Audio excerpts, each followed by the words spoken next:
Assalamualaikum everyone. Today we are going to discuss lecture number 4 of statistics methods of collecting primary data. Collecting primary data जो है इसमें कुछ methods रह गए थे तो आज हम वो कंप्लीट करेंगे. कंप्लीट करने से पहले मैं आपको एक क्वेरी का आंसर देता हूँ. ठीक है, तो कमेंट बॉक्स में लेक्चर नंबर 3 के कमेंट बॉक्स में एक क्वेरी थी जो कि क्वेरी जो है दैट इज़ कि मैं ज़्यादा एक्सप्लेन करता हूँ या ज़्यादा टाइम में किसी चीज़ पे देता हूँ. As you are graduate and PG students, मुझे इतना टाइम नहीं देना था. तो मैं आपको अभी तक सिर्फ ये समझ रहा था कि आप नॉन मैथमेटिक्स हैं या आप नॉन स्टैटिस्टिक्स स्टूडेंट्स हैं, इसीलिए मैं आपको हर एक चीज़ को अच्छे से एक्सप्लेन करता था. क्योंकि अब आपको ऑलरेडी पता है, कुछ चीज़ें आपको खुद भी पता हैं और ये ऐसी चीज़ें हैं जो कि इन वर्ड से ही पता चलता है, मीनिंग खुद ही पता चलता है. तो मुझे इतना टाइम नहीं देना है. ठीक है, तो मैं आज यही करता हूँ कि मैं ज़्यादा एक्सप्लेन इन टर्म्स को नहीं करूँगा. जहाँ पे मुझे लगेगा कि ज़्यादा एक्सप्लेन करने की ज़रूरत है वहाँ पे मैं थोड़ा टाइम देता हूँ. तो आज से मैं दिमाग में रखूँगा कि आप पीजी एंड ग्रेजुएट स्टूडेंट्स हैं, तो थोड़ा सा हम क्या करेंगे, थोड़ा सा मैं यही सोचूंगा कि ज़्यादा एक्सप्लेन करने की ज़रूरत नहीं है. ठीक है, तो ये एक क्वेरी थी. तो यहाँ पे जो आपको पता है आज हमें जो पढ़ना है that is prepared format of questions. Questions already prepare किए होंगे. तो ये जो फॉर्मेट फॉर्मेट मीन्स ऑलरेडी एक फॉर्मेट बनाया होगा किनका, क्वेश्चंस का. प्रिपेयर्ड मीन्स ऑलरेडी प्रिपेयर किए होंगे. क्यों, ऐसा क्यों ज़रूरत है कि हमें ऑलरेडी प्रिपेयर्ड, मतलब कि क्वेश्चंस को ऑलरेडी प्रिपेयर मीन्स पहले ही किसी शीट पे क्वेश्चंस क्यों ज़रूरत पड़ा कि हम पहले ही क्वेश्चंस लिखेंगे, बाद में हम डाटा को कलेक्ट करेंगे. देखो, अगर आपको याद होगा कि इससे पहले जो हमने पढ़ा था that is reliable data. Observation जो है ना, ऑब्जर्वेशन जब हम मेथड करते हैं वहाँ से हमें रिलायबल डाटा मिलता है. और आपको ये भी पता है कि स्किल्ड मैन होना चाहिए जो डायरेक्ट ऑब्जर्वेशन करेगा, क्योंकि उसको ऐसे ही क्वेश्चंस पूछते हैं जो डाटा ज़रूरत है. सपोज़ करते हैं कि एक स्किल्ड मैन भी है. ठीक है, तो इसने डाटा कलेक्ट किया और इसको गलती से क्या है कि इसको जो क्वेश्चन करना था वो भूल गया, या ऐसे इसको 10 क्वेश्चंस करने थे, इसने सिर्फ 9 क्वेश्चंस किए और एक क्वेश्चन भूल गया. और जब ये वापस आया तो तब उसको पता चला कि मैंने कंप्लीट 100% जो डाटा मुझे चाहिए कि मैंने उसमें से सिर्फ 90% कलेक्ट किया और वो जो 10% है वो मैं गलती से भूल गया हूँ. तो इसीलिए ये जो प्रॉब्लम है इसको दूर करने के लिए हमें क्या करना पड़ा, प्रिपेयर्ड मीन्स कि इसको ऑलरेडी किसी पेपर पे क्वेश्चंस लिखने हैं. ठीक है, तो फिर क्या करना है, वो जो क्वेश्चंस हैं इसको सिर्फ वो क्वेश्चंस के आंसर्स लाने हैं, जिसको हम कहेंगे कि इसको वही डाटा लाना है. अब इसमें क्या है कि जब ये खुद ही ऑलरेडी प्रिपेयर करेगा क्वेश्चंस, एक फॉर्मेट बनाएगा क्वेश्चंस का, तब इसको याद रहेगा, या तब ये कह सकते हैं कि जो क्वेश्चंस होंगे, सपोज 10 क्वेश्चंस होंगे पेपर पे, तो ये वही 10 क्वेश्चंस करके वो डाटा कलेक्ट करेगा. तो ये ज़रूरत था प्रिपेयर्ड फॉर्मेट ऑफ क्वेश्चंस का. तो अब इसमें मसला है कि क्वेश्चनरी मेथड और शेड्यूल्ड मेथड, इसमें दो मेथड्स हैं जहाँ पे हम खुद ही ऑलरेडी प्रिपेयर करते हैं क्वेश्चंस. फिर इसमें दो मेथड्स हैं. And what is the difference between questionnaire method and scheduled method. अगर हमने ऑलरेडी एक फॉर्मेट तैयार किया है तो इन दोनों में क्या फ़र्क है. ये भी ऑलरेडी प्रिपेयर फॉर्मेट हैं और ये भी प्रिपेयर्ड फॉर्मेट हैं. तो अब मसला क्या है कि इसमें और ये जो है क्वेश्चनरी एंड शेड्यूल्ड मेथड में फ़र्क क्या है. देखो, अब अगर हमने एक शीट बनाया, ठीक है, इस पे क्वेश्चंस लिखे. अब ये जो है रेस्पोंडेंट्स मीन जहाँ से हमें डाटा कलेक्ट करना है, ये वहाँ तक कैसे पहुँचेगा. ठीक है, तो या आप ऐसे कह सकते हैं कि वो जो रेस्पोंडेंट्स हैं वो कैसे आंसर देंगे. देखो, दो तरीके हैं. या तो हम यहाँ पे अगर हम फर्स्ट केस करेंगे, अगर हम ये पेपर उठा के वहाँ पे हम विलेज में गए और ये जो बंदा है जिसको हमें ये क्वेश्चंस करने हैं, अगर हमने इसके हवाले पेपर किया, वो खुद ही यहाँ पे आंसर लिखेगा. ठीक है, वो खुद ही आंसर लिखेगा और आंसर्स वो फिल करके वो हमें वापस शीट देगा और हमें वो आंसर्स मिल गए. ठीक है, ये होता है एक तरीका. बट यहाँ पे जो है ये वही बंदे खुद ही फिल कर सकते हैं जो एजुकेटेड पर्सन्स होंगे. ठीक है ना, क्योंकि अगर हम किसी बंदे के हाथ में पेपर देंगे और उसको कहेंगे कि ये फिल करके दे दो आप, तो पहले तो वो पढ़ा लिखा होना चाहिए, क्योंकि अगर हम तो इसको अनएजुकेटेड पर्सन के हाथ में नहीं दे सकते हैं, ठीक है ना। अब अगर हमारे सामने अनएजुकेटेड पर्सन होगा तो अब मुझे बताओ आप, क्या हम इसके हाथ में ये पेपर जो है ये हाथ में देकर ये कहेंगे कि आप हमें आंसर दे दो, या आप ये जो आंसर्स हैं ये फिल करो? नहीं, ऐसा तो नहीं कह सकते हम अनएजुकेटेड पर्सन को, जिसको लिखना नहीं आएगा, जिसको पढ़ना नहीं आएगा, इसके हाथ में पेपर नहीं दे सकते। इसके हाथ में तो यहाँ पे अनएजुकेटेड पर्सन जो है उसके लिए हम क्या कर सकते हैं? देखो, उसके लिए हम ये कर सकते हैं कि हम खुद ही आंसर पढ़ेंगे और उसको समझाएंगे कि क्वेश्चन है क्या, ठीक है। तो वो जो जब हम उसको एक क्वेश्चन पढ़ेंगे वो उसका आंसर देगा और हम खुद इस आंसर को फिल करेंगे। मतलब क्या है कि अगर हमने खुद आंसर फिल किया बट ऑरली वो जो रेस्पोंडेंट हैं उसने ऑरली आंसर दिया। अब तो ये दो तरीके बन गए। कौन कौन सा तरीका? ये जो केस फर्स्ट था, ये जो एजुकेटेड पर्सन था उसने खुद फिल किया और हमारे पास हमारे हाथ में पेपर दिया। अब ये जो रेस्पोंडेंट है इसने केस नंबर फर्स्ट में खुद आंसर शीट को फिल किया। आप इसको आंसर शीट भी कह सकते हैं, जैसे पेपर होता है, ठीक है।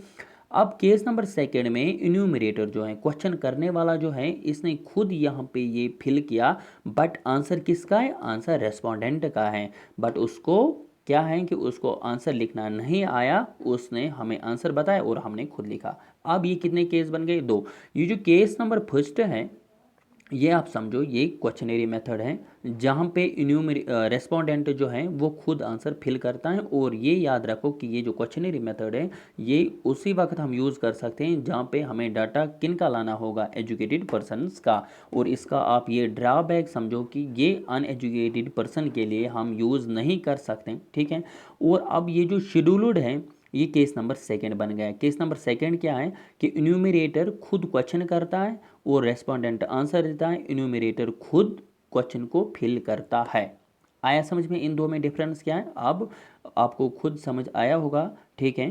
तो अब आप ये देखो कि इन दो में अलग अलग अब पॉइंट वाइज डिफरेंस क्या है। देखो यहाँ पे ये क्वेश्चनरी मेथड, यहाँ पे मैंने लिखा mail to a person. Mail to a person का मतलब है कि ये जो क्वेश्चनरी है इसको हम मेल करते हैं, जहाँ से हमें डाटा को कलेक्ट करना है हम मेल करेंगे इसको, ठीक है। तो जब हम मेल करेंगे उसको क्या करना है? उसको खुद फिल करना है और खुद वापस मेल करना है हमें। आया समझ में? ये केस नंबर फर्स्ट था जो मैंने कहा था, ये हम वहाँ पे यूज़ कर सकते हैं जहाँ पे एजुकेटेड पर्सन्स होंगे। Used in researches. Used in researches का मतलब है कि जो रिसर्च करते हैं, जो रिसर्च करते हैं वहाँ पे ये यूज़ होता है। आपने खुद भी देखा होगा कभी कोई जो स्कॉलर होता है वो बहुत बड़े पेपर्स एक स्ट्रिप लाता है पेपर्स का और 10-15 स्टूडेंट्स को वो लेता है, एक ग्रुप बनाता है और वो पेपर्स हाथ में देता है और कहता है कि इनको आंसर दे दो, ठीक है। तो फिर जो है ना, फिर वो स्टूडेंट्स आंसर देकर वापस वो जो इन्यूमरेटर होता है उसको देता है और वो फिर बाद में इनको एवेलुएट करता है। और यहाँ पे जो है ये आप ये समझो कि ये रिसर्चेस में यूज़ होता है। तो that is said to be the questionnaire method. अगर आपने देखा होगा कि स्टूडेंट्स के हाथ में पेपर देकर फिल करने को कहते हैं, तो आप ये समझो कि वो क्वेश्चनरी मेथड है। और लो कास्ट, इसमें कास्ट जो है वो बहुत ही कम लगता है। ज़रा मुझे बताओ क्यों? क्योंकि अगर आप ये समझोगे कि ये हम मेल करेंगे तो जहाँ पे भी हमें मेल करना है, जितना भी डाटा वाइड होगा, ठीक है, जितना भी एरिया वाइड होगा हम मेल करेंगे और इसको खर्चा नहीं आएगा, क्योंकि हमें इन्यूमरेटर्स यहाँ पे नहीं भेजने हैं। हम इसको मेल करके भी भेज सकते हैं एक पेपर को, या फैक्स करके हम उसको भेज सकते हैं और वो वापस, ठीक है, वो वापस आंसर देकर सेंड करेगा। तो यहाँ पे जो नेक्स्ट पॉइंट है that is respondents who are not reached can also be reached conveniently. जहाँ पे हम इन्यूमरेटर्स नहीं भेज सकते हैं, जो वो फार फ्लंग एरियाज होंगे, वहाँ पे भी हम मेल करके क्वेश्चनरी मेथड को अपने क्वेश्चनरी को सेंड करके भेज सकते हैं, ठीक है। यहाँ पे आप नेक्स्ट पॉइंट देखो that is low rate of return of duly field questionnaires. ये इसका डिसएडवांटेज है। क्या है डिसएडवांटेज? कि जब हमने फैक्स करके या मेल करके एक क्वेश्चनरी को सेंड किया, वहाँ पे फिर हमें ये पता नहीं है कि वो कब वापस भेजेगा, क्या सच में वो वापस भेजेगा, इसकी गारंटी नहीं है। वो इग्नोर करके डस्टबिन में भी उसको फेंक सकता है। तो इसलिए कहते हैं कि लो रेट ऑफ रिटर्न, इसका वापस आने का जो रेट है वो बहुत ही कम है। ठीक है, तो ये इसका डिसएडवांटेज भी है। और use it for educated and cooperative respondents, ये मैंने अभी आपको समझाया, ये हम वहाँ पे यूज़ कर सकते हैं जहाँ पे जो डाटा है, जहाँ पे जो हमारे रेस्पोंडेंट्स हैं वो एजुकेटेड होंगे और कोऑपरेटिव होंगे। कोऑपरेटिव होने चाहिए क्योंकि उनके पास थोड़ा बहुत टाइम होने चाहिए आंसर्स फिल करने के लिए। तो अगर हम किसी को मेल करेंगे तो उसको पहले टाइम वहाँ पे आना चाहिए या वो कोऑपरेटिव होने चाहिए। अगर कोई बंदा कोऑपरेटिव नहीं होगा तो वो तो हमारे क्वेश्चनरी की तरफ ध्यान नहीं देगा। तो और नेक्स्ट पॉइंट जो है that is control last when questionnaire is send, ये क्वेश्चनरी है शॉर्टकट में लिखा है। Control last when questionnaire is send का मतलब है कि जब हम किसी बंदे को क्वेश्चनरी सेंड करेंगे फिर इस पे हमारा कंट्रोल जो है वो लास्ट होता है। ठीक है, हमारा कंट्रोल उस चीज़ पे नहीं रहता है जब हम एक क्वेश्चनरी को सेंड करते हैं। ठीक है ना, क्योंकि जब हमने अपने क्वेश्चनरी को फैक्स किया तो आप तो फिर आपके हाथ में नहीं है कि वो कहाँ पे पहुँचेगा। ठीक है, वो वापस आएगा या नहीं, आप किसी पे फोर्स नहीं कर सकते हैं। आपने वहाँ पे जो ही आपने सेंड किया क्वेश्चनरी तो आपने अपना कंट्रोल लॉस्ट किया। तो स्लोवेस्ट मेथड का मतलब है स्लोवेस्ट मेथड। अगर आपको याद होगा फास्टेस्ट मेथड जो है दैट इज़ टेलीफोनिक मेथड, और टेलीफोनिक इंटरव्यू जो है दैट इज़ ये स्लोवेस्ट मेथड है। क्यों स्लोवेस्ट मेथड क्यों है? क्योंकि जब हमने किसी को फैक्स करके या मेल करके क्वेश्चनरी को सेंड किया फिर पता नहीं कि वो कब हमारे क्वेश्चनरी को आंसर देगा। ये कुछ इंपॉर्टेंट पॉइंट्स थे जो मैंने एक ही स्लाइड पे लिखे। ठीक है, तो बस आपको इतने याद रखने हैं और जो भी है आपको खुद भी समझ आएंगे क्या लिखा है। ठीक है, तो और ये भी आपको मैंने पहले ही क्लियर किया है कि क्वेश्चनरी और शेड्यूलर मेथड में कौन सी फ़र्क है। तो यहाँ पे देखो शेड्यूलर मेथड, और आपको ये भी समझ आया होगा कि शेड्यूल अगर क्वेश्चनरी मेथड था तो शेड्यूलर मेथड की क्यों ज़रूरत पड़ी हमें। देखो थ्रू इन्यूमरेटर्स, ये जो शेड्यूलर मेथड है इसको हम कैसे, ये तो मेल नहीं कर सकते हम। थ्रू इन्यूमरेटर्स का मतलब है कि हमें इन्यूमरेटर्स भेजने हैं जहाँ से आंसर्स कलेक्ट करना है। फिर इस शेड्यूलर का मतलब क्या है कि इसका मतलब क्या है शेड्यूलर मेथड का? थ्रू इन्यूमरेटर्स का मतलब है कि हमने जब एक विलेज में इन्यूमरेटर्स भेजे उनके हाथ में वो पेपर्स होंगे जहाँ पे क्वेश्चंस ऑलरेडी प्रिपेयर्ड होंगे, वो फॉर्मेट क्वेश्चंस का होगा। ठीक है, तो फिर यहाँ पे हमें क्यों भेजने पड़े? क्योंकि हमें डाटा जो है वो वहाँ पे जो कलेक्ट करना है वहाँ पे एजुकेटेड पर्सन्स भी होंगे अनएजुकेटेड भी होंगे। ठीक है, तो हमें दोनों से हमें डाटा कलेक्ट करना है। Enumerators explain the aims and objectives of the inquiry and asks them for cooperation। देखो asks them है तो them for cooperation। देखो इस यहाँ पे क्या होता है, अगर आपने एक जो सर्वे हैं, जब गवर्नमेंट ऑर्गेनाइजेशन जो हैं, गवर्नमेंट एम्प्लॉय जो हैं वो आते हैं सर्वे करने के लिए, तो हम अगर वो क्वेश्चंस करेंगे, ठीक है, सबसे पहले हम उनको क्वेश्चंस के आंसर्स नहीं देंगे जब तक ना हम उनको ये क्वेश्चन करेंगे कि आप कौन है, आप कहाँ से आए हो, आपको ये डाटा जो है आप ये क्वेश्चंस क्यों कर रहे हैं, हमें इनकी ज़रूरत क्या है, क्योंकि फॉर सिक्योरिटी रीजंस हम ये क्वेश्चंस करेंगे।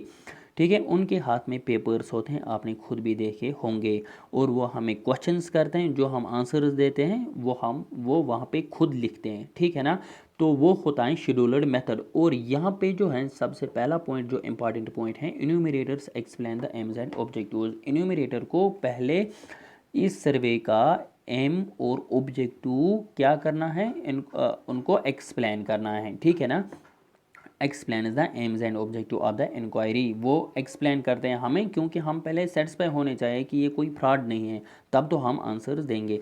And asks them for cooperation का मतलब है फिर जब वो एम एंड ऑब्जेक्टिव बयान करते हैं, एक्सप्लेन करते हैं, तब वो हमें कहते हैं कि हमारे साथ कोऑपरेशन करो, हमारे आंसर क्वेश्चंस का आंसर दे दो। ठीक है, तो enumerator themselves answer the question, इसका मतलब क्या है कि इन्यूमरेटर देमसेल्व्स यहाँ पे लिखा है, enumerator themselves answer the question का मतलब है कि इन्यूमरेटर खुद आंसर वहाँ पे लिखते हैं। वो जो फॉर्मेट होता है शेड्यूलर्ड मेथड में इन्यूमरेटर खुद वहाँ पे आंसर फिल करता है, और क्वेश्चनरी मेथड में रेस्पोंडेंट्स खुद फिल करते हैं। बस ये सबसे बड़ी जो डिफरेंस है क्वेश्चनरी और शेड्यूलर्ड मेथड में वो यही है कि क्वेश्चनरी मेथड में रेस्पोंडेंट्स खुद आंसर देते हैं और खुद फिल करते हैं, और शेड्यूलर मेथड में इन्यूमरेटर खुद फिल करते हैं, बट आंसर जो होता है वो किन का होता है, वो रेस्पोंडेंट्स का होता है। ठीक है, तो यहाँ पे क्या लिखा है, used for educated and uneducated respondents. ये जो हैं एडुकेटेड एंड अनएडुकेटेड रेस्पोंडेंट्स जो हैं, ये जो शेड्यूलर मेथड है हम यूज़ कर सकते हैं, चाहे एडुकेटेड होगा अनएडुकेटेड होगा। सपोज हमारे घर में कोई आएगा सर्वे करने के लिए, ठीक है, हम एडुकेटेड पर्सनस हैं, वो हमें क्वेश्चंस करेंगे, हम उनके आंसर्स देंगे ऑरली, ठीक है, वो खुद फिल करेगा। हम उनको नहीं कहेंगे कि हम एडुकेटेड हैं, हम खुद लिखेंगे, ऐसी ज़रूरत नहीं पड़ेगी। ठीक है, वो खुद भी एडुकेटेड होता है और वो खुद भी लिख सकता है। और यहाँ पे साथ में लिखा है अनएडुकेटेड, क्योंकि अगर हमारे घर में कोई अनएडुकेटेड होगा, ठीक है, तो वो अगर क्वेश्चंस करेंगे वो तो बोल सकते हैं ना, अगर पढ़ नहीं सकते हैं तो बोल सकते हैं। तो जो उनके क्वेश्चंस होंगे वो खुद आंसर्स देंगे और बाद में इन्यूमरेटर खुद आंसर को फिलअप करेंगे। ठीक है, तो इसीलिए ये जो शेड्यूलर मेथड है, इस मेथड को हम दोनों तरीके से, दोनों whether respondents will be educated और अनएडुकेटेड, हम दोनों केसेस में यूज़ कर सकते हैं। बट क्वेश्चनरी मेथड में क्या है कि हम क्वेश्चनरी मेथड को सिर्फ एडुकेटेड पर्सनस पे यूज़ करते हैं। ठीक है, ये डिफरेंस है इनमें। और कवर्स वाइड एरिया, ये जो शेड्यूलर मेथड है इससे हमें वाइड एरिया कलेक्ट होता है। ठीक है, और कॉस्टली, क्यों कॉस्टली आपको याद होना चाहिए। मेल, हमें वो जो क्वेश्चनरी मेथड है हमें मेल करना होता है या फैक्स करना होता है, वहाँ पे कॉस्टली नहीं होता है, क्योंकि हमें इन्यूमरेटर्स नहीं भेजने पड़ते हैं। और जब इन्यूमरेटर्स नहीं भेजने पड़ते हैं तो खर्चा नहीं आएगा और वहाँ पे टाइम भी नहीं लगेगा, और वहाँ पे टाइम ज़्यादा लगता है स्लोवेस्ट मेथड है, क्योंकि वो क्वेश्चनरी है। और यहाँ पे जो है यूज्ड कॉस्टली है, कौन सा शेड्यूलर मेथड कॉस्टली मेथड होता है। क्यों होता है कॉस्टली, क्योंकि हमें इन्यूमरेटर्स भेजने पड़ते हैं और उनको पे भी करना है। और टाइम कंज्यूमिंग, ये टाइम कंज्यूमिंग भी होगा। आपको ये भी पता है कि जो भी डायरेक्ट ऑब्जर्वेशन होता है, ठीक है, वहाँ पे टाइम बहुत ज़्यादा लगता है, जहाँ पे भी हमें इन्यूमरेटर्स यूज़ करने होते हैं। और यूज्ड बाय बिग ऑर्गेनाइजेशंस, ये जो है शेड्यूलर मेथड ये बिग ऑर्गेनाइजेशंस यूज़ करते हैं। शेड्यूलर मेथड, इतने मेथड में से प्राइमरी डाटा को कलेक्ट करने के लिए शेड्यूलर मेथड को बिग ऑर्गेनाइजेशंस यूज़ करते हैं। और used by government and research institutions, और ये जो बिग ऑर्गेनाइजेशंस में कौन कौन से ऑर्गेनाइजेशंस आते हैं, गवर्नमेंट ऑर्गेनाइजेशंस आते हैं या रिसर्च इंस्टीट्यूशंस आते हैं। आया समझ में। तो ये दो मेथड्स हैं कि इनको कौन कौन से यूज़ करते हैं, और ये जो शेड्यूलर मेथड है इनको कौन सा यूज़ करते हैं, that is government and research institutions.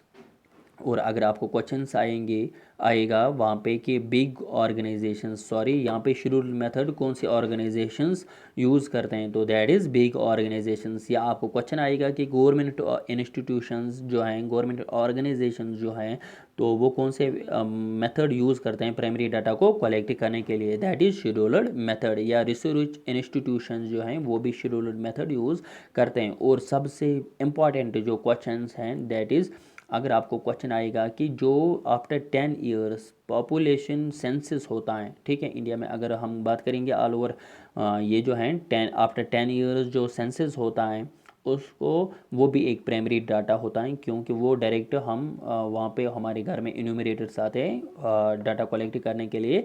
तो वो किस मेथड से यूज़ होता है, वो किस मेथड से हम वहाँ पे यूज़ होता है। ठीक है, तो हम बात करेंगे पॉपुलेशन सेंसस जो है वो शेड्यूलर मेथड से कलेक्ट किया जाता है। ठीक है, पॉपुलेशन सेंसस जो है इसको कलेक्ट करने के लिए कौन सा मेथड यूज़ होता है, दैट इज़ शेड्यूलर मेथड। ये सबसे इंपॉर्टेंट क्वेश्चन, इसमें आपको ये समझ आया होगा कि what is the difference between questionnaire and scheduler method.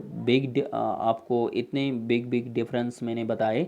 सबसे इंपॉर्टेंट डिफरेंस जो है दैट इज़ क्वेश्चनरी मेथड जो है वहाँ पे इन्यूमरेटर जो है रेस्पोंडेंट्स खुद आंसर फिल करते हैं, और वहाँ पे आंसर्स फिल नहीं करते, वहाँ पे इन्यूमरेटर फिल करते हैं। तो ऐसी डिफरेंस हैं। ठीक है, तो आप रिवाइज़ करो, अच्छे से रिवाइज़ करो ताकि आपको अच्छे से समझ आएगा। तो हम इसके बाद अब करेंगे methods of collecting secondary data. तो आज इतना ही कि इसी के साथ ये जो methods of collecting primary data जो है ये ख़त्म हो गया। तो मिलेंगे हम नेक्स्ट लेक्चर में, तब तक के लिए टेक केयर, अल्लाह हाफ़िज़।